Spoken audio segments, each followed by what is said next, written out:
Magandang araw po mga kaguro. Sagutin po natin ang isang tanong mula sa TikTok account. Tinatanong po niya, okay pa po ba ang trainings na nakandak o na-attenan ko noong 2017 to 2019? Magandang araw po mga kaguro.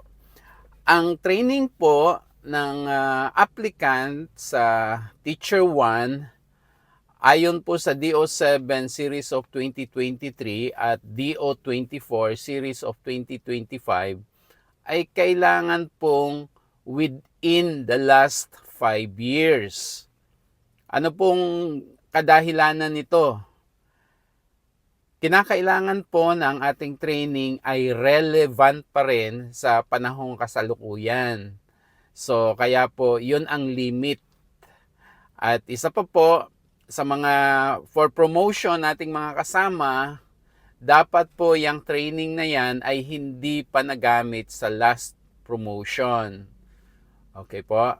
So, yan po. Dapat within the last 5 years.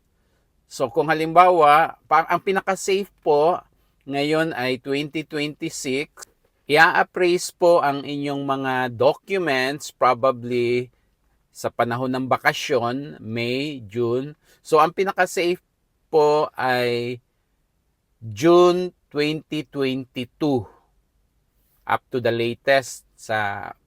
Yun po ang pinaka-last na, no? Kung April, baka po alanganin, baka lumagpas po yan sa 5 years kung April 2022 pa. So, para sure po, June 2022 and the latest na mga dates para po siguradong makikredit ang ating training. Yan po ay follow-up sa ating ginawang vlog kahapon tungkol sa training na dapat upang magkaroon ng puntos ang isang applicant. Paki-like, share, subscribe at follow sa aking mga social media accounts na Tambayan ni Sir. Kung meron po kayong katanungan, i-comment lang po sa baba. Marami pong salamat. Muli, magandang araw.